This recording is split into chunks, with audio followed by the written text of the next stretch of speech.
Welcome back, students. In last class we have discussed about osmotic pressure.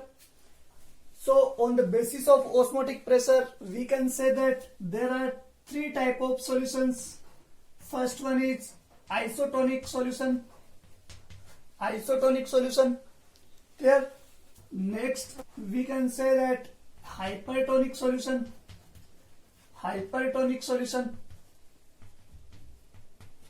And next hypotonic solution.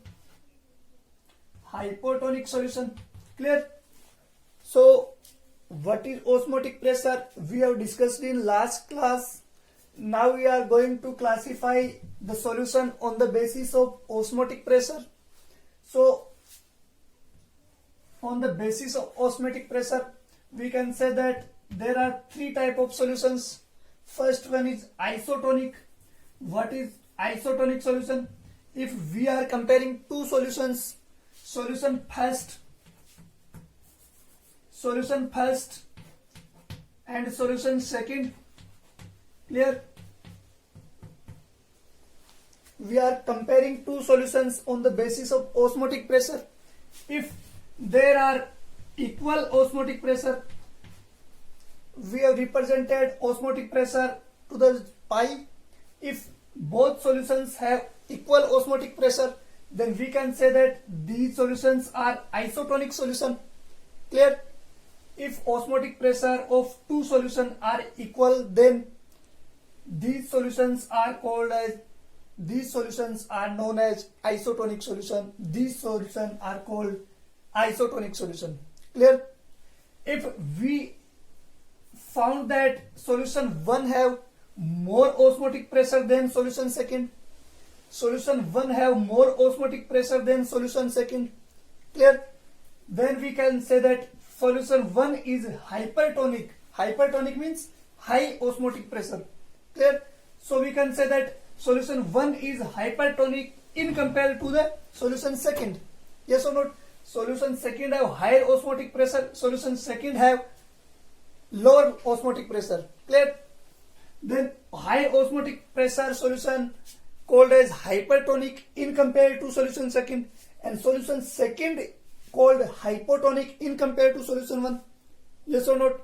solution 1 का हम कह रहे हैं osmotic pressure solution second के compare में ज्यादा है, तो हम कह देंगे पहला जो सॉल्यूशन है ये हाइपरटोनिक है.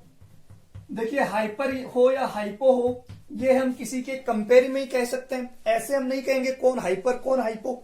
यदि हम कंपेयर कर रहे हो दो सॉल्यूशन का, एक सॉल्यूशन का हम कह रहे हैं ऑस्मोटिक प्रेशर ज्यादा है, दूसरे का ऑस्मोटिक प्रेशर कम है, तो हम कह देंगे पहला जो सॉल्यूशन है सेकंड के कंपेयर में क्या है, हाइपरटोनिक. एंड सेकंड को कहें हम फर्स्ट के कंपेयर में, बताइए इसका ऑस्मोटिक प्रेशर क्या है, इसके कंपेयर में कम है, तो इसको हम कह देंगे hypotonic. Hypo means lower, hyper means higher. Clear? Then these three type of solution on the basis of osmotic pressure. यदि इक्वल osmotic pressure है दो सॉल्यूशन का, तो हम कहेंगे वो आइसोटोनिक है.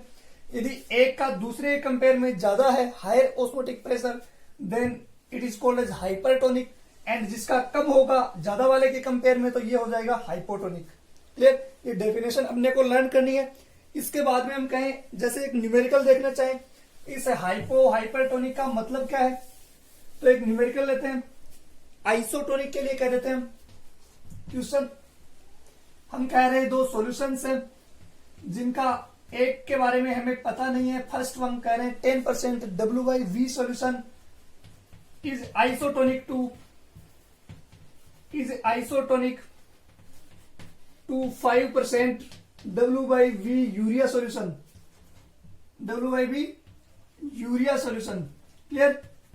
Then what is molecular mass of solution first, तो मोलिकुलर मास कह देते हैं हम फर्स्ट सॉल्यूशन का.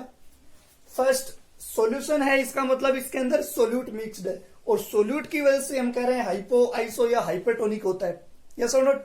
सॉल्यूशन में सोल्यूट जो मिक्स्ड होगा उसकी वजह से तो होता है. हम कह रहे हैं सॉल्वेंट तो दोनों में सेम है, बट सोल्यूट की अमाउंट एक में कम है एक में ज्यादा है. सोल्यूट एक में अलग है, एक में दूसरा सोल्यूट है. क्लियर? तो सोल्यूट की वजह से हम कह रहे हैं ऑस्मोटिक प्रेशर होता है. यस और नॉट?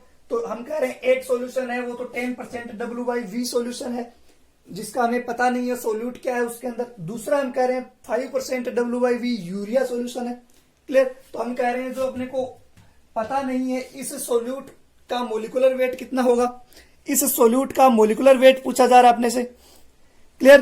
तो हम कैसे फाइंड आउट करेंगे, बट हम कह रहे हैं देखिए दोनों सॉल्यूशन आपस में क्या है, आइसोटोनिक है। तो आइसोटोनिक है तो हम कह देते हैं सॉल्यूशन में हम लिख लेंगे कि π1 इज इक्वल टू π2। यस और नोट। दोनों के ऑस्मोटिक प्रेशर है वो इक्वल है। यस और नोट। ऑस्मोटिक प्रेशर को हमने किससे रिप्रेजेंट किया था, pi is equal to CRT लिखा था अपन ने। यस और note. CRT1 is equal to CRT2। Yes और नोट। इसका हम कह रहे हैं C मतलब कंसंट्रेशन ले रहे हैं, R और T तो कॉमन ही है दोनों में। देखिए टेम्परेचर सेम है दोनों के लिए, R कांस्टेंट है तो हम कह देंगे ये तो कैंसिल आउट हो जाएंगे। तो C1 को C2 के इक्वल कर दे हम कंसंट्रेशन को, तो बताइए यहां से इसका मोलिकुलर वेट निकल के आ जाएगा अपने पास। यस और नोट। तो देखिए हम कह रहे हैं इसकी कंसंट्रेशन, फर्स्ट की कंसंट्रेशन, कंसंट्रेशन का मतलब हमें मोलरिटी ही लिखना होता है। यस और नोट। तो देखिए इसकी कंसंट्रेशन लिख देते हैं 10% W/V, यानी कि 10% W/V का मतलब क्या है, 100 ml सॉल्यूशन में हम कह देंगे कि सोल्यूट है उसका कितना वेट है, 10 ग्राम वेट है। क्लियर है। तो देखिए हम एक तो कंसंट्रेशन लिखनी है, इसकी कंसंट्रेशन मतलब मोल डिवाइडेड बाय वॉल्यूम लिखना है। कंसंट्रेशन को हमने कहा था ये मोलरिटी ही होती है। मोलरिटी का मतलब हमें मोल divided by volume of solution लिखना है। मोल का मतलब है given weight divided by molecular wait in divided by volume होगा। यस और नोट। तो देखिए गिवन वेट अपने पास कितना है, 10% W/V है। 10% W/V का मतलब हमने फर्स्ट क्लास में देखा था क्या होता है कि 10 ग्राम जो सोल्यूट होगा वो 100 ml सोलवेंट में मिक्सड है, यही होगा इसका मतलब। तो देखिए 100 ml सॉल्यूशन में मिक्सड है। तो देखिए हमने इसका वेट लिख दिया 10 डिवाइडेड बाय इसका मोलिकुलर वेट हमें पता नहीं है। यस और नोट। मोलिकुलर वेट हमें पता नहीं है इनटू इसका देखिए वॉल्यूम हम नीचे लिखेंगे तो अंदर अंदर वाले को मल्टीप्लाई कर देंगे बाहर बाहर वालों को। यस और नोट। तो देखिए ये मोलिकुलर वेट है वॉल्यूम से मल्टीप्लाई हो जाएगा। तो यहाँ पे हम इसका वॉल्यूम लिख देते हैं। बताइए वॉल्यूम हमने कितना लिया है, वॉल्यूम हमने लिया है इसका 100 ml यानी कि 0.1 लीटर लिख देता हूं। 100 ml डिवाइडेड बाई 1000 तो ये लीटर में कन्वर्ट हो गया, यानी ये 0.1 आ गया। यस और नोट। तो देखिए ऐसे ही हम इसकी कंसंट्रेशन लिख देंगे। इसके मोल हमें पता है क्या, नहीं, मोल हम कैलकुलेट करते हैं। देखिए 5% W/V यूरिया सॉल्यूशन है, इसका मतलब क्या है 5%, यानी 5 gram urea is dissolve in 100 ml solution. Clear. तो देखिए 5 तो ग्राम तो इसका वेट आ गया, डिवाइडेड बाय मोलिकुलर वेट लिखना अपने क्योंकि मोल लिखने। Molecular weight of urea is 60, this is urea, NH2CONH2 is urea. हमें इसका मोलिकुलर वेट कैलकुलेट करेंगे एक एक एटम का तो 60 आ जाएगा। देखिए ये इसका 60 एटॉमिक वेट हो गया, सॉरी मोलिकुलर वेट हो गया। क्लियर। हम लिख देंगे इसका वॉल्यूम। बताइए वॉल्यूम तो हमने कहा सेम ही है, W/V है, इसका मतलब 5 gram urea is dissolve in 100 ml। ये 100 लिया हमने, डिवाइडेड बाई 1000 करेंगे इसी की तरह। तो इसको हम कह रहे हैं कि मिलीलीटर को लीटर में कन्वर्ट कर देते हैं। यस और नोट। तो देखिए ये हमने लिख दिया, C1 लिख दी फर्स्ट सॉल्यूशन की कंसंट्रेशन, ये सेकंड सॉल्यूशन की कंसंट्रेशन। तो देखिए यहां से हमारे पास एक क्वांटिटी है जो अननोन है, तो ये अननोन क्वांटिटी यहां से निकल के आ जाएगी। हमने कहा कि दो सॉल्यूशन है जो एक दूसरे के आइसोटोनिक हैं, तो आइसोटोनिक है इसका मतलब π1 is equal to π2। Rest quantities are same, so cancel out. हम कह रहे हैं कंसंट्रेशन है, इन दोनों को इक्वल कर देते हैं।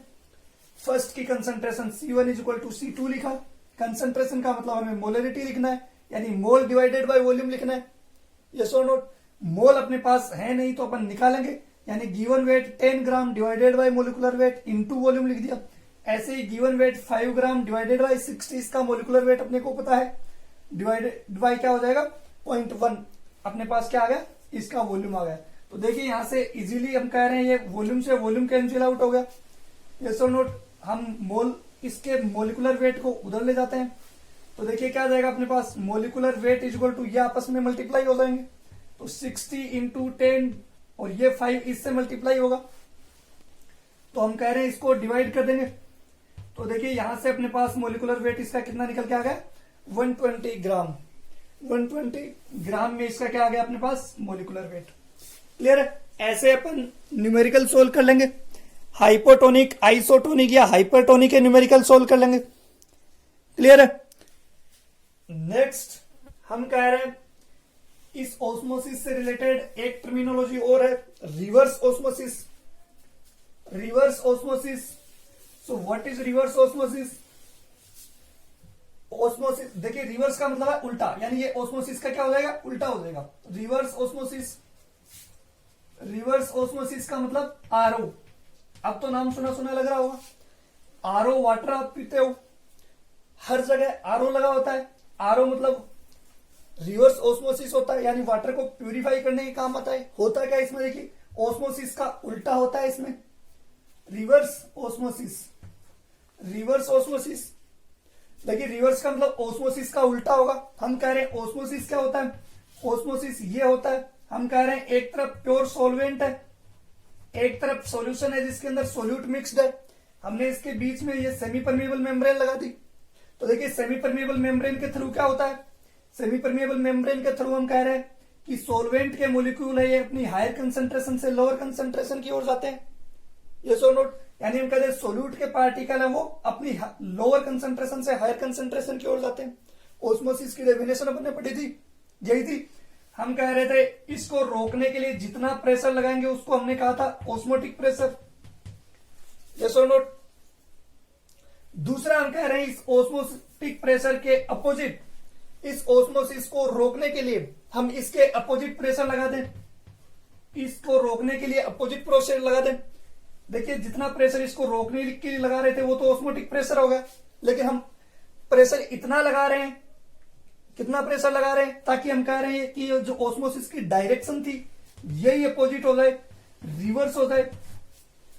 रिवर्स ऑस्मोसिस इसको इसीलिए कह रहे हैं क्योंकि ये प्रेशर की इतनी अमाउंट है जिससे कि ऑस्मोसिस की डायरेक्शन चेंज हो जाए। देखिए डायरेक्शन अभी हम कह रहे थे सॉल्वेंट अपनी हायर कंसंट्रेशन से लोअर कंसंट्रेशन की ओर जा रहा था। सॉल्वेंट, ध्यान से सुनना, सॉल्वेंट बोल रहा हूं मैं। अब हम कह रहे हैं कि इसके अपोजिट डायरेक्शन में हो जाएगा, यानी कि अब हम कह रहे हैं सॉल्वेंट के पार्टिकल अपनी लोअर कंसंट्रेशन से हायर कंसंट्रेशन की ओर जाने लग जाएंगे। तो देखिए इधर प्योर सॉल्वेंट था, एग्जांपल अपने वाटर ही ले लो, यहाँ पे प्योर वाटर था, यहाँ पे इम्प्योर वाटर था जिसके अंदर सोल्यूट मिक्स था। अब हम कह रहे हैं इतना प्रेशर लगा रहे हैं ताकि जो यहाँ पे सॉल्वेंट के पार्टिकल, सॉल्वेंट कौन है, H2, देखिए H2 इसमें से कुछ जो था कम था, लेकिन जो था वो भी अब हम कह रहे हैं इस प्योर की तरफ जाने लग गया। तो प्योर वाटर देखिए एक साइड में आके कलेक्ट हो जाएगा। तो ये जो प्योर वाटर एक साइड में आके कलेक्ट हुआ है इसको हम क्या कर लेंगे, सेपरेट कर लेंगे और ये अपने यूज में आने लायक हो जाएगा, ये यूजेबल हो जाएगा। तो इस तरह से वाटर को फिल्टर किया जाता है। तो रिवर्स ऑस्मोसिस क्या है, रिवर्स ऑस्मोसिस एक प्रोसेस है जिसके थ्रू हम कह रहे हैं कि ऑस्मोसिस की डायरेक्शन चेंज हो जाती है, डायरेक्शन रिवर्स हो जाती है। क्लियर? तो ये वाटर को प्यूरिफाई करने के काम आता है, ये रिवर्स ऑस्मोसिस हो जाएगा। क्लियर है? Reverse osmosis is a process in which water purifying is done, yes or not, in which direction of osmosis is changes. Clear है? तो ये ऑस्मोटिक प्रेशर से रिलेटेड हमने सब देख लिया। ये सब कोलिगेटिव प्रॉपर्टी पढ़ी हमने, चार कोलिगेटिव प्रॉपर्टी कौन कौन सी पढ़ी है। फर्स्ट हमने relative lowering in vapour pressure देखा, सेकेंड हमने कहा एलिवेशन इन बॉइलिंग पॉइंट पढ़ा, थर्ड हमने डिप्रेशन इन फ्रीजिंग पॉइंट पढ़ लिया और लास्ट ऑस्मोटिक प्रेशर पढ़ लिया। क्लियर? तो देखिए इन चारों ही जो कोलिगेटिव प्रॉपर्टीज हैं इनमें हमने क्या काम किया, देखिए कुल मिला के एक ही काम किया, सोल्यूट के मोलिकुलर वेट को कैलकुलेट करने का काम किया है। यस और नोट, चारों कोलिगेटिव प्रॉपर्टी है ये अपने सोल्यूट के मोलिकुलर वेट को कैलकुलेट करने का काम आ रही थी। यस और नोट। अब हम कह रहे हैं इस मोलिकुलर वेट को जो हमने कोलिगेटिव प्रॉपर्टीज से कैलकुलेट किया है ये जरूरी नहीं कि इतना ही आए, यानी हम कह रहे हैं, जैसे हम कह रहे हैं बेंजीन के अंदर, बेंजीन सॉल्वेंट है, इसके अंदर हमने कोई सोल्यूट मिक्स किया, मान लो हमने 5 ग्राम ही या कहते हैं 1 मोल सोल्यूट मिक्स किया है। क्लियर? 1 मोल सोल्यूट हमने मिक्स किया, लेकिन जब हमने इसको ऑब्जर्व किया, जब हमने इसका मोलिकुलर वेट ऑब्जर्व किया इस सॉल्वेंट का, तो हो सकता है डबल आ जाए या हो सकता है कि ये हाफ ही आ जाए। क्लियर है? तो देखिए हमने तो 1 मोल ही इसके अंदर मिक्स किया था, लेकिन जरूरी नहीं कि इसके अंदर जब ऑब्जर्व करें हम, जब हम इसके अंदर कैलकुलेट करें तो 1 मोल ही मिले अपने को। हो सकता है 1 मोल डबल हो जाए, हो सकता है कि 1 मोल हाफ ही हो जाए। क्लियर है? तो देखिए जो मोलिकुलर वेट हमने इसके अंदर मिक्स किया था वो मोलिकुलर वेट उतना ही नहीं रहता, वो अब नॉर्मल हो जाता है। यानी कि हो सकता है वो ज्यादा हो जाए या कम हो जाए, तो अब उसको बोलेंगे हम अब नॉर्मल मोलिकुलर वेट। क्या बोलेंगे? अब नॉर्मल मोलिकुलर वेट। तो देखिए अब नॉर्मल मोलिकुलर वेट जो है इसको कैसे कैलकुलेट करेंगे, नेक्स्ट टॉपिक अपना, और लास्ट टॉपिक होगा वो होगा अब नॉर्मल मोलिकुलर वेट। तो देखिए अब नॉर्मल मोलिकुलर वेट है, ये क्या होता है, कैसे आता है, इसको डिफाइन करने के लिए फर्स्ट टाइम एक साइंटिस्ट थे जिनका नाम वान टाफ था। क्लियर है? तो वान टाफ ने एक फैक्टर दिया जिसको हम वान हाफ फैक्टर कह देंगे, वान टाफ फैक्टर। अब नॉर्मल मोलिकुलर वेट कहें या फिर वान टाफ फैक्टर कहें, क्योंकि देखिए जो अब नॉर्मल मोलिकुलर वेट है इसको फर्स्ट टाइम वान टाफ साइंटिस्ट ने कैलकुलेट किया था, उसने डिस्क्राइब किया था। तो उसने एक कोएफिशिएंट बताया, एक फैक्टर बताया जिससे हम इसकी अबनॉर्मेलिटी की डिग्री को कैलकुलेट कर सकते हैं, यानी ये कितना अबनॉर्मल है उसको कैलकुलेट कर सकते हैं। क्लियर है? तो वान टाफ फैक्टर अपना लास्ट टॉपिक होगा इस चैप्टर का। तो वान टाफ फैक्टर क्या होता है, कैसे कैलकुलेट करते हैं, इसी की बात करेंगे हम।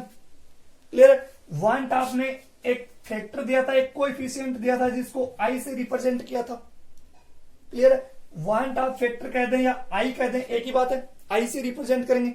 देखिए इन्होंने कहा हमने जितना सोल्यूट मिक्स किया है उतना नहीं रहता है, वो या तो जुड़ जाता है या फिर टूट जाता है। तो या तो एसोसिएट हो जाता है, उसके मोलिक्यूल हो सकता है एसोसिएट होकर 2 मोल बना ले, या फिर हो सकता है कि वो टूट जाए तो उसके आयनों का नंबर ज्यादा हो जाए। क्लियर है? तो हो सकता है कि एसोसिएट हो जाए यानी 2 मोलिक्यूल है वो जुड़ के 1 बना ले, या फिर हो सकता है कि एक ही मोलिक्यूल था वो टूट के अपने आयनों में डिवाइड हो जाए। क्लियर है? आयनों में जब डिवाइड हो जाएगा तो ज्यादा आयन अपने पास मिलेंगे, तो उतने तो हमने मिक्स नहीं किए थे। तो ये अबनॉर्मेलिटी जो आती है उसको डिफाइन सबसे पहले किसने किया था, वान टाफ ने किया था। क्लियर है?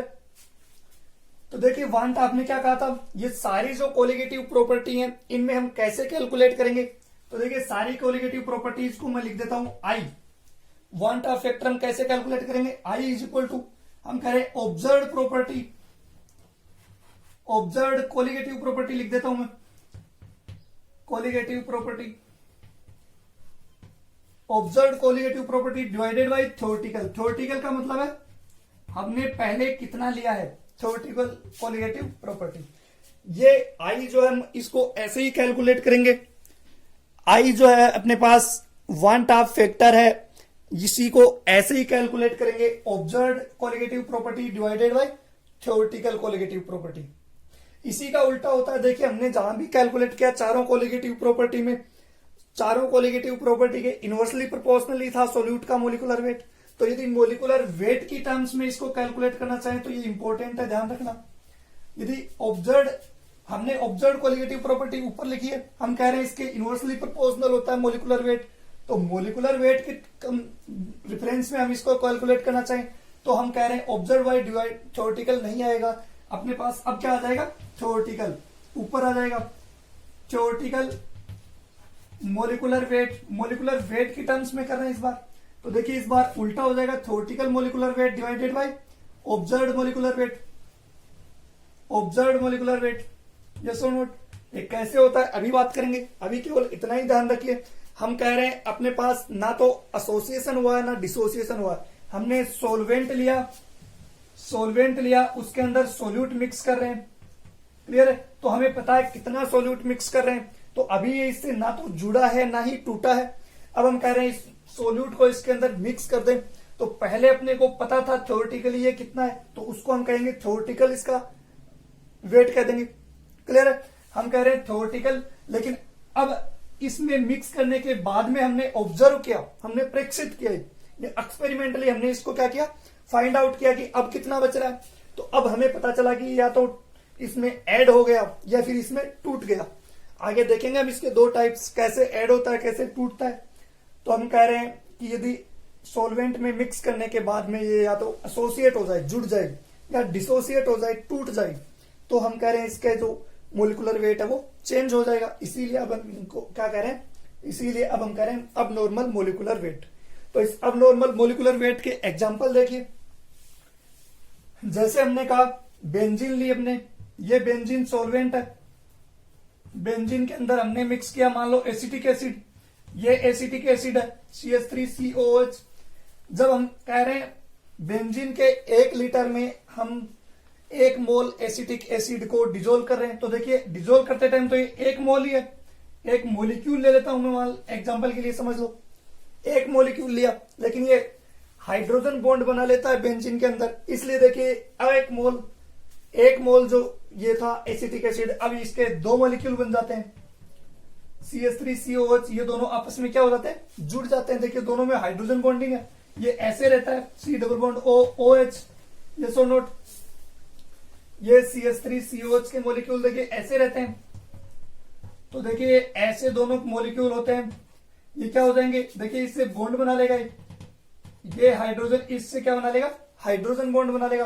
तो देखिए दोनों अटैच हो गए, ये हाइड्रोजन इसके ऑक्सीजन से मोलिकुलर बॉन्ड कौन सा बॉन्ड बना लेगा, हाइड्रोजन बॉन्ड। तो देखिए 2 मोलिक्यूल हैं एसिटिक एसिड के आपस में जुड़ गए। तो अब हम जब भी एसिटिक एसिड को फाइंड आउट करना चाहेंगे 1 मोलिक्यूल नहीं आएगा, वो क्या आएगा, 2 मोलिकुलर वेट आएंगे, इसका मोलिकुलर वेट होगा वो क्या हो जाएगा, डबल हो जाएगा।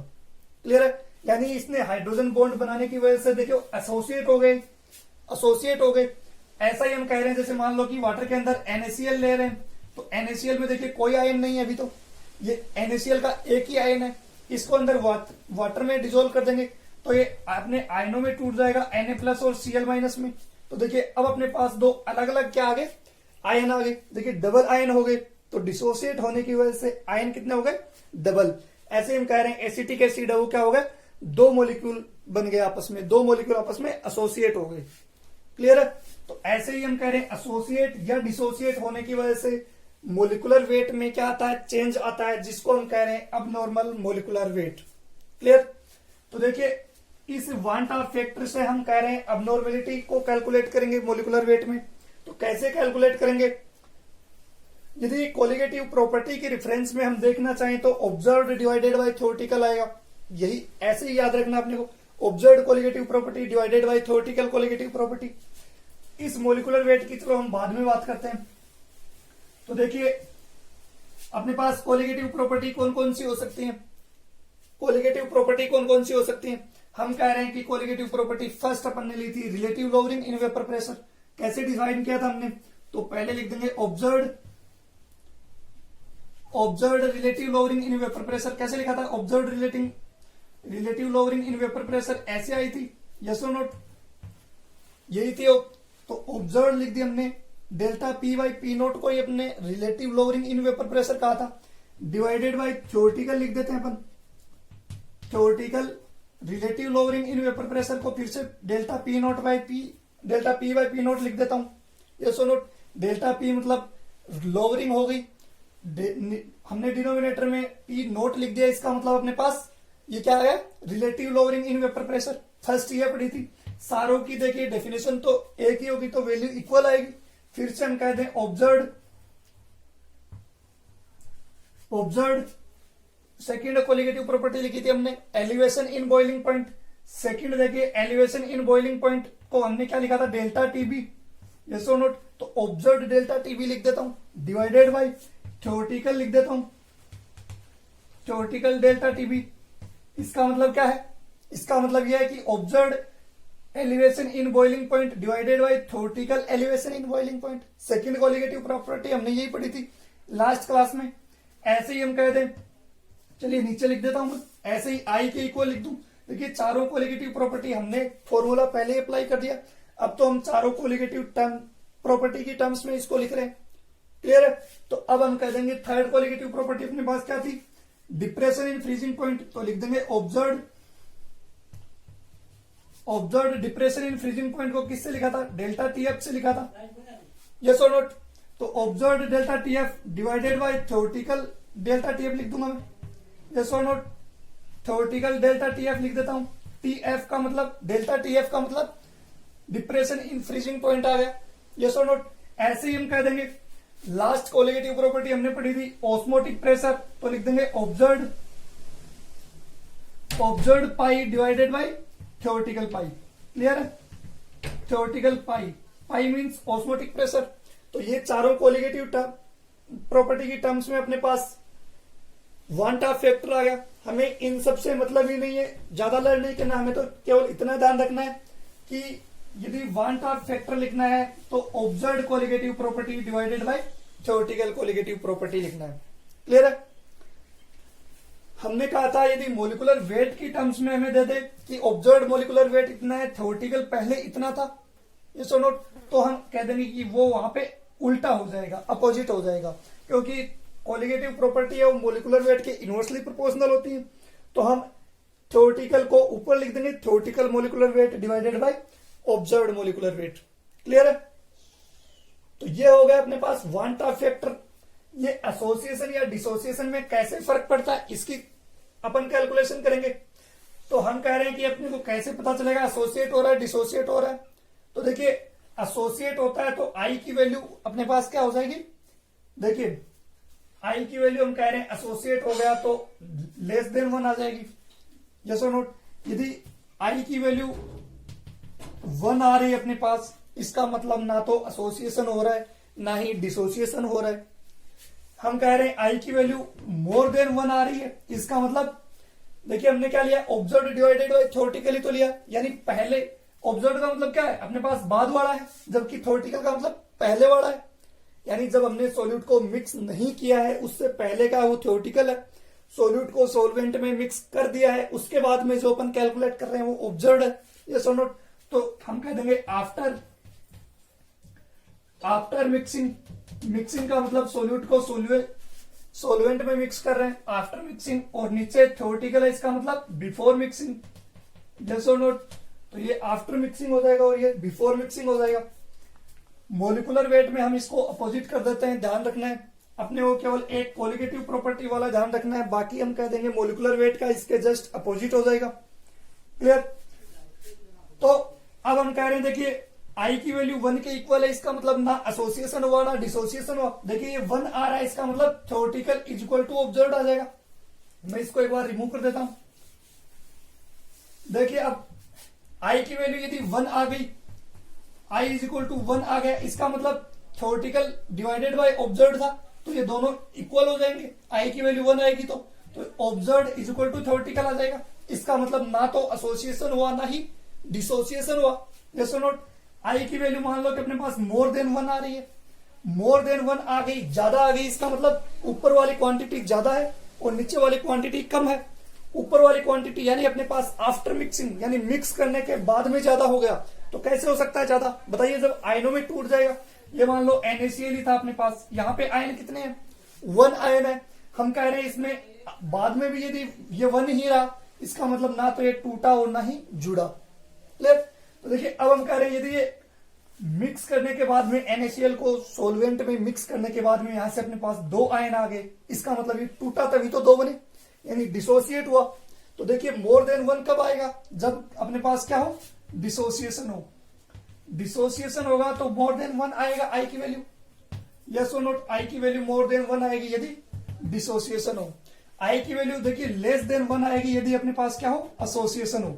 एसोसिएशन का मतलब 2 मॉलिक्यूल आपस में जुड़ गए, जैसे अपने अभी देखा था 2 एसिटिक एसिड थे, 2 एसिटिक एसिड के मॉलिक्यूल लिए हमने। यस और नोट? ये आपस में क्या हो गए थे, ये आपस में देखिए जुड़ गए थे, ये ऑक्सीजन और ये हाइड्रोजन आपस में हाइड्रोजन बॉन्ड बना लेते हैं, तो ये इस तरह से जुड़ गए थे। देखिए पहले हमने लिए थे 2 मॉलिक्यूल, जब हम ऑब्जर्व कर रहे हैं मिक्स करने के बाद में, इसको बेंजीन में मिक्स करने के बाद में, तो अपने पास कितना मिला, एक ही मॉलिक्यूल मिलेगा। मॉलिक्यूल तो एक ही मिलेगा, है ना। यस और नोट? मॉलिक्यूल तो एक ही हो गए, 2 मॉलिक्यूल जुड़ के आपस में एक हो गया। हालांकि यहाँ पे मॉलिक्यूलर वेट है वो डबल आ जाएगा, लेकिन हम कह रहे हैं कि पहले एक मॉलिक्यूल था, अब 2 मॉलिक्यूल आपस में क्या हो गए, जुड़ के क्या बना रहा है, एक मॉलिक्यूल। तो हम कह देंगे एसोसिएशन में आई की वैल्यू क्या आएगी, लेस देन 1। तो अपने को ये लर्न करना है, यदि आई की वैल्यू इक्वल 1 के इक्वल होगी तो ना तो एसोसिएशन होगा ना डिसोसिएशन होगा। आई की वैल्यू मोर देन 1 आ रही है, इसका मतलब डिसोसिएशन होगा। आई की वैल्यू लेस देन 1 आ रही है, इसका मतलब एसोसिएशन होगा। क्लियर? अब देखिए एसोसिएशन और डिसोसिएशन में हम कह रहे हैं ये जो डिग्री ऑफ डिसोसिएशन है इसमें कैसे रिलेशन होगा। तो नेक्स्ट टॉपिक अपन ले रहे हैं important derivation, relation between degree of dissociation and van't Hoff factor. किसमें रिलेशन लिख रहे हैं अपन, relation between degree of dissociation को हम अल्फा से डिनोट करेंगे। डिग्री ऑफ डिसोसिएशन का मतलब डिसोसिएट कितना हुआ है, ये अपन ने इक्विलिब्रियम वाले चैप्टर में अच्छे से पढ़ा था, आयनिक इक्विलिब्रियम में पढ़ा था alpha, degree of dissociation and I, relation between degree of dissociation alpha and van't Hoff factor I. Clear. तो फर्स्ट हम ले रहे हैं, देखिए ड्यूरिंग डिसोसिएशन ले लेता हूं मैं, यानी डिसोसिएशन के दौरान अल्फा और आई में क्या रिलेशन होगा। अल्फा हम कह चुके हैं क्या है, डिग्री ऑफ डिसोसिएशन, आई है ये वांट ऑफ फैक्टर है। डिग्री ऑफ डिसोसिएशन का मतलब है हम कह रहे हैं कि जो सोल्यूट लेंगे वो सोलवेंट में मिक्स करने के बाद में डिसोसिएट होगा। क्लियर, टूटेगा, अपने आयनों में टूटेगा। तो मान लो कि अपने पास, मैं डायरेक्ट डेरिवेशन कर रहा हूं इनकी, मान लो कि अपने पास ये ए कोई क्या है, सोल्यूट का मॉलिक्यूल है। जब इसको सोलवेंट में मिक्स किया तो ये अपने एन पार्टिकल्स में टूट गया, यानी एन आयनों में टूट गया। पहले अपने पास एक ही आयन था, फिर वो अपने एन आयनों में टूट गया, यानी एक से ज्यादा आयन ही तो बनेंगे जब टूटेगा। ये सो नोट, कितने बने हैं हमें पता नहीं है, लेकिन हमने लिख दिया एन आयन्स में टूट गया। ये सो नोट। अब हम लिख रहे हैं इनकी कंसंट्रेशन, पहले या मोल ही लिख लेते हैं डायरेक्ट। तो मोल, एक ही मोल लिख रहे हैं अपन, मोल बिफोर मिक्सिंग पहले कितने थे, एक मोल लिया मान लो अपन ने, इसका एक मोल लिया। जब डिसोसिएट नहीं हुआ है, मिक्स नहीं किया है, तब बताइए स्टार्टिंग में जब रिएक्शन स्टार्ट ही नहीं हुई तब ये तो बने ही नहीं थे, तो इसकी कंसंट्रेशन जीरो हो गई, यानी इसके मोल जीरो हो गए। यस और नोट। अब हम कह रहे हैं एट इक्विलिब्रियम, इक्विलिब्रियम में हम कह रहे हैं, इक्विलिब्रियम में अपने पास क्या हो जाएगा, इक्विलिब्रियम में हम कह रहे हैं जितने मोल इसमें से टूटेंगे उतने ही तो मोल इसके बनेंगे। यस और नोट। पहले हमने एक मॉलिक्यूल लिया, अब इसमें से जितने टूटेंगे उतने ही मॉलिक्यूल नए बनेंगे, क्योंकि हम कह रहे हैं डिसोसिएशन हो रहा है। डिसोसिएशन का मतलब टूट रहा है। तो देखिए एक मॉलिक्यूल था, एन मॉलिक्यूल में टूट गया। हम कह रहे हैं कितना टूटा, तो हमने कहा अल्फा टूटा। अल्फा मतलब टूटा, टूटने की डिग्री, डिग्री ऑफ डिसोसिएशन। हमने कहा एक मॉलिक्यूल था स्टार्टिंग में, जब इसको मिक्स नहीं किया था सोलवेंट में, तब इसके मॉलिक्यूल उतने के उतने ही थे, यानी एक हम कह रहे हैं नए मॉलिक्यूल कुछ नहीं बने थे, जीरो। जब हम कह रहे हैं इक्विलिब्रियम पे यानी डिसोसिएशन होना स्टार्ट हो गया, कितना डिसोसिएशन हुआ, अल्फा डिसोसिएट हुआ, टूटा है, तो ये कितने बन जाएंगे बताइए, एन मॉलिक्यूल बन रहे हैं तो एन अल्फा बन जाएंगे। ये सो नोट। 1 माइनस अल्फा, तो हम कह रहे हैं टूटे तो बनेंगे कितने, एन मॉलिक्यूल बन रहे हैं तो एन अल्फा बन जाएंगे। क्लियर, जितने ये टूटेंगे उतने ही ये बनेंगे। अब हम कह रहे हैं इक्विलिब्रियम पे टोटल मोल अपने पास कितने आ गए, इक्विलिब्रियम पे टोटल मोल ये आ गए, इन दोनों को अपन ऐड कर देंगे। यस और नोट। तो देखिए एट इक्विलिब्रियम, यानी इक्विलिब्रियम पे मोल का मतलब है ये अपन ने जो ऑब्जर्व किया ये वही मोल है, टूटने के बाद में अपन ऑब्जर्व कर रहे हैं। तो देखिए हम लिख देते हैं observe mole, observe mole, observe mole of solute, ये सोल्यूट के ही मोल है। बताइए हमने कितने ऑब्जर्व किए, यही तो ऑब्जर्व किए दोनों, यानी इक्विलिब्रियम पे ये मॉलिक्यूल इसमें से इतने बचेंगे और इसके इतने बन जाएंगे, तो टोटल तो इन दोनों को ऐड करेंगे तभी आएंगे। तो देखिए हम ऐड कर देते हैं 1 minus alpha plus N alpha. Yes और नोट। तो इक्विलिब्रियम पे हमारे पास इतने मोल ऑब्जर्व होंगे। क्लियर है। इसको हम कॉमन लेके एक दूसरे तरीके से लिख सकते हैं। देखिए इसको कॉमन ले लेते हैं यहां से अल्फा को, तो यहां से कल अल्फा को कॉमन ले लेते हैं, 1 प्लस अल्फा को मैं कॉमन ले रहा हूं। देखिए यहां से प्लस अल्फा कॉमन ले लिया तो यहाँ पे 1 एन बच गया, यहां से 1 बच गया क्योंकि अल्फा को तो कॉमन ले लिया। तो कॉमन लेने के बाद में 1 plus alpha into N minus 1 बच जाएगा। अरे यस और नोट। हमने कहा पहले ए का एक मॉलिक्यूल लिया है तो पहले इसके कोई मॉलिक्यूल नए नहीं बने थे क्योंकि टूटा ही नहीं था। जब डिसोसिएशन होना स्टार्ट हुआ तो जितना ये टूटेगा उतने ही ये बढ़ेंगे। तो हम कह रहे हैं अपने पास टोटल मोल कितने मिल गए इक्विलिब्रियम पे, तो इन दोनों को ऐड कर देंगे क्योंकि ये भी बचा हुआ है, ये भी बचा हुआ है, ये थोड़ी अब इसमें से ये डिसोसिएट हो गए। तो ये टोटल मोल कितने हो गए 1 माइनस अल्फा, और प्लस में इसको ऐड कर देंगे, प्लस में एन अल्फा। यहाँ से हमने कहा इन दोनों में से अल्फा को कॉमन ले लिया तो 1 ऐसा कैसा रह जाएगा, प्लस अल्फा को कॉमन लिया तो यहाँ से n रह जाएगा, और यहाँ से अल्फा को कॉमन ले लिया तो 1 रह जाएगा। यस और नोट। अब हमारे पास लिख रहे हैं इसकी आई वन टैप फैक्टर। बताइए van't Hoff factor is equal to अपन ने क्या लिखा था, observed colligative property divided by, हमने कहा था ऑब्जर्व्ड डिवाइडेड बाय थ्योरेटिकल करना है, ऑब्जर्व्ड डिवाइडेड बाय थ्योरेटिकल करना है। यस और नोट। तो बताइए ऑब्जर्व्ड कितना है अपने पास, ऑब्जर्व मोल आए अपने पास 1 plus alpha into n minus 1 आया, डिवाइडेड बाई बताइए थ्योरेटिकल स्टार्टिंग में हमने कितने मोल लिए थे, स्टार्टिंग में तो हमने एक ही मोल लिया इसका, तो डिवाइडेड बाई 1 हो जाएगा। इसमें कंफ्यूज नहीं होना, ये i है। क्लियर। तो यहां से देखिए i की वैल्यू क्या आ गई, i is equal to 1 plus alpha into n minus 1 divided by 1 है, तो ये तो ऐसा कैसा ही रह जाएगा। यस और नोट। यहां से हम देखिए या तो ये लर्न कर लीजिए या फिर यहीं से हम अल्फा की वैल्यू निकालना चाहें तो देखिए अल्फा की वैल्यू यहां से कितनी आ जाएगी, अल्फा को हम इधर रख लेते हैं तो ये पहले इसमें से माइनस हो जाएगा। देखिए alpha is equal to I minus 1 आ गया, और ये देखिए अल्फा से मल्टीप्लाई हो रहा है n माइनस 1, इधर ले जाएंगे तो ये डिवाइड में हो जाएगा। तो अल्फा यदि कैलकुलेट करना चाहें तो अपने पास कितना आ जाएगा, i minus 1 divided by n minus 1। ये कब है, जब अपने पास सोल्यूट है वो डिसोसिएट हो रहा है सॉल्वेंट में मिक्स करने के दौरान। तो देखिए हमने लिखा फर्स्ट ड्यूरिंग डिसोसिएशन, तो डिसोसिएशन के टाइम पे हमारे से कोई डिग्री ऑफ डिसोसिएशन और वन टॉप फैक्टर में रिलेशन पूछे तो अपने पास लास्ट में क्या आ गया, i इज इक्वल टू लिखना चाहे तो 1 plus alpha into n minus 1 लिख देंगे, या फिर डायरेक्ट लर्न करना है तो हम ये लर्न कर लेंगे, अल्फा इज इक्वल टू क्या आ जाएगा, i minus 1 divided by n minus 1। Clear. कोई भी अपने पास न्यूमेरिकल हो, हम कह दें कि सोडियम क्लोराइड ले रहे हैं वाटर के अंदर, उसकी डिग्री ऑफ डिसोसिएशन मान लो 40% है, यस और नोट, वो 2 आयन में आगे जाके डिवाइड हो रहा है, तो अपने पास आई कितना होगा, तो आई या तो यहां पे रख लो या यहां पे रख लो, तो आई कैलकुलेट कर लेंगे। देखिए अल्फा, आई और एन अपने पास 3 वेरिएबल है, तीनों में से कोई 2 दिए हुए हो तो थर्ड को अपन कैलकुलेट कर सकते हैं। क्लियर है। तो फर्स्ट हमने लिया है डिसोसिएशन के टाइम पे, डिसोसिएशन के टाइम पे अपने पास कितना आ गया, डिसोसिएशन के टाइम पे अल्फा की वैल्यू आ गई i minus 1 divided by n minus 1। Second हम लिख रहे हैं ड्यूरिंग एसोसिएशन, तो देखिए एसोसिएशन के टाइम पे कितना हो जाएगा, ये कैलकुलेट कर लेते हैं।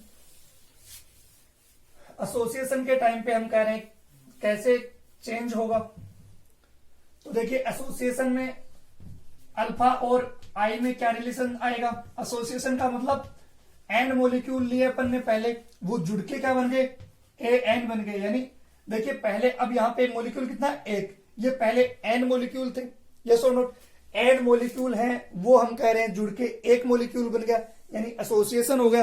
तो एसोसिएशन में देखिए मोल कैसे चेंज होंगे, हम कह रहे हैं कि देखिए पहले हमने एन मोल लिए, हम कह रहे हैं एन मोल जुड़ के एक मोल बन गया है, तो ये एन मोलिक्यूल कैसे जुड़ के एक मोलिक्यूल बन लेता है, हम वही ले लें पहले इनिशियल मोल। देखिए इसके लिए भी लिखते हैं अपन, स्टार्टिंग में कितने मोल थे, तो इनिशियल मोल ले लेते हैं। मान लो कि एक मोल लिया अपन ने, तब जुड़े थे गए, नहीं जुड़े थे तब तो 0 ही था, सेम वैसे ही लेंगे अपन, फिर से लिख देंगे एट इक्विलिब्रियम, इक्विलिब्रियम पे क्या लिख देंगे, मान लीजिए इसमें से 1 माइनस अल्फा टूटा, ये सो नोट, मान लो कि पहले 1 मोल लिया था, फिर अपन ने कहा इसमें से अल्फा टूट गया, देखिए इसमें से अल्फा टूटा है तो बनेंगे कितने, बनेंगे तो अल्फा डिवाइडेड बाई एन, ये समझ में आएगा। हमने कहा था वहां पे तो एन मोलिक्यूल बन रहे थे इसलिए एन अल्फा हो गए, अब तो हम कह रहे हैं एन मोलिक्यूल खुद ही जुड़ के एक मोलिक्यूल बना रहा है, यानी कम बना रहा है, और कम बना रहा है मतलब एन को डिवाइड कर देंगे, वहां पे एन को हम मल्टीप्लाई कर रहे थे, यस और नोट, एन मोलिक्यूल जुड़ के एक ही मोलिक्यूल बना रहा है यानी कम हो गए मोलिक्यूल, कम हो गए तो हम कह रहे हैं अल्फा डिवाइडेड बाई एन हो जाएगा। ये बात समझ में आई क्या, पहले हमने कहा था 1 माइनस अल्फा था यहाँ पे हमने कहा था एन मोलिक्यूल बने थे तो एन अल्फा बन गए, यस और नोट, तो अब अपने पास आ गए अल्फा बाई एन। तो देखिए अपने पास ऑब्जर्व जो मोल आएंगे वो ये आ जाएंगे, इक्विलिब्रियम पे जो है वही तो ऑब्जर्व होंगे, यस और नोट, तो अब हम कह देंगे कि ऑब्जर्व मोल कितने अपने पास, ऑब्जर्व मोल की बात करें, ऑब्जर्व मोल हो जाएंगे 1 माइनस अल्फा, इसको ऐड कर देंगे इसमें, प्लस अल्फा बाई एन हो गया, यस और नोट। थ्योरेटिकल अपने पास कितने, पहले अपन ने कितना लिया इनिशियल में 1 ही लिया है, तो आई की वैल्यू सिंपली लिख देंगे अपन observe divided by theoretical, yes और नोट। ऑब्जर्व कितना हुआ 1 minus alpha plus alpha by n, यही तो रहा, डिवाइडेड बाई 1, ये लिख देंगे। अब देखिए ये 1 तो इक्वल है तो 1 तो मल्टीप्लाई हो जाएगा, अब देखिए हम इसको कैसे सोल्व कर सकते हैं। सिंपली आ गया अपने पास। यदि हमें न्यूमेरिकल में पूछे तो हम इसी में भी वैल्यू रख सकते हैं। आई की वैल्यू अपने पास कितनी आ गई यहाँ से, आई की value 1 minus alpha plus alpha divided by n आ गया। हम इसको भी रख के इसमें वैल्यू पुट करके यदि सोल्व करें तो गलत नहीं होगा, सेम ही होगा।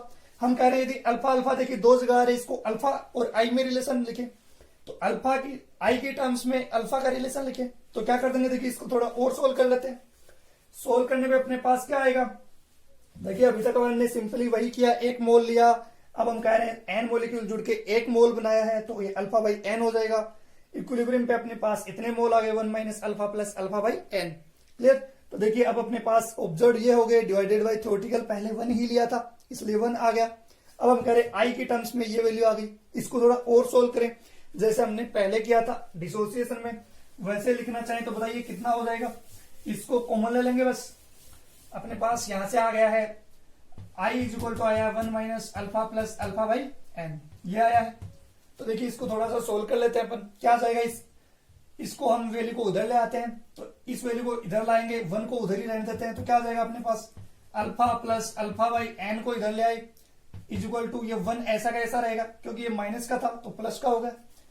देखिए ये माइनस का था, ये माइनस का था, अल्फा प्लस का हो गया, ये प्लस के थे ये माइनस के हो गए। यस और नोट, 1 ऐसा का ऐसा रह जाएगा, आई इधर प्लस का था उधर ले जाएंगे तो 1 माइनस आई हो जाएगा। यस और नोट। तो अब देखिए यहां से अपन यहां लिख देते हैं N alpha minus alpha divided by N हो जाएगा is equal to 1 minus I हो जाएगा। यस और नोट। हमने अल्फा को कॉमन ले लिया यहां से एन, देखिए अल्फा को कॉमन लेंगे यहां से तो यहां क्या बच जाएगा एन माइनस 1 बच जाएगा। यस और note. Divided by N, divided by क्या आ जाएगा अपने पास एन, देखिए एन है ये इधर मल्टीप्लाई हो जाएगा तो देखिए 1 माइनस आई इंटू एन हो गया। यस और नोट। हमने कहा इधर एन, यहां से हमने कहा एन इससे मल्टीप्लाई हो जाएगा तो N alpha minus alpha divided by N, ये एन देखिए अब पूरे में डिवाइड हो रहा है तो उधर मल्टीप्लाई हो जाएगा तो देखिए इससे मल्टीप्लाई कर दिया मैंने, अल्फा को कॉमन ले लिया यहां से एन माइनस 1 बच गया। फिर से हम लिखना चाहें तो देखिए वैसे ही जैसे डिसोसिएशन में लिखा था अल्फा इज इक्वल टू क्या आ जाएगा एन इंटू 1 माइनस अल्फा लिख देता हूं इसको, एन इंटू 1 माइनस क्या लिख दिया अपन ने अल्फा, अल्फा होगा क्या अल्फा नहीं है एन माइनस 1 माइनस आई है तो देखिए 1 माइनस 1 का फैक्टर आई आ गया, इसको इधर लिख दिया एक ही बात है। डिवाइडेड बाई देखिए डिवाइडेड बाई अपन ने क्या किया एन माइनस 1 कर देंगे तो ये आ जाएगा एन माइनस 1। देखिए अल्फा और आई में ये रिलेशन आ गया, आई की टर्म्स में अल्फा को कैलकुलेट करना चाहे तो ये आ जाएगा, वहां भी डिनोमिनेटर में एन माइनस 1 ही था सिर्फ यहां पे चेंज हुआ।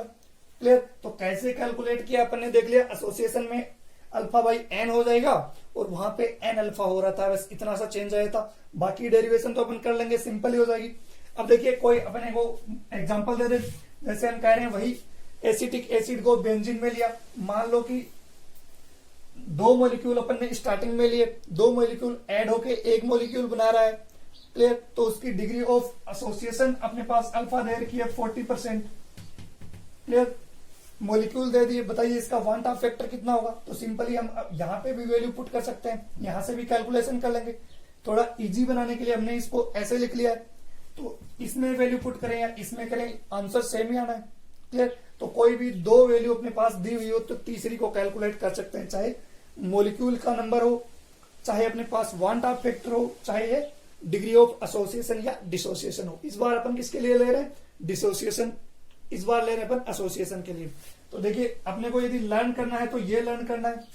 डिसोसिएशन के लिए अपने पास क्या आ गया था alpha is equal to I minus 1 divided by अपने पास एन माइनस 1 आया था, यहाँ पे हम करें 1 minus I into N divided by N minus 1 है, सिर्फ इतना सा चेंज आया। क्लियर। तो इन दोनों से अपन कितने भी न्यूमेरिकल सोल्व कर सकते हैं, हम टेक्स्ट बुक के सारे न्यूमेरिकल इसी से सोल्व करेंगे। क्लियर है। तो इस तरह से सॉल्यूशन चैप्टर कंप्लीट होता है। अब इसमें कोई टॉपिक बचा नहीं है।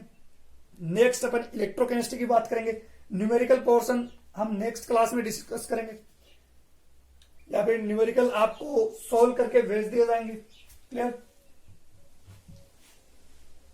तो इस तरह से अपन ने ये डिग्री ऑफ डिसोसिएशन और वांट ऑफ फैक्टर डिस्कस कर लिया है।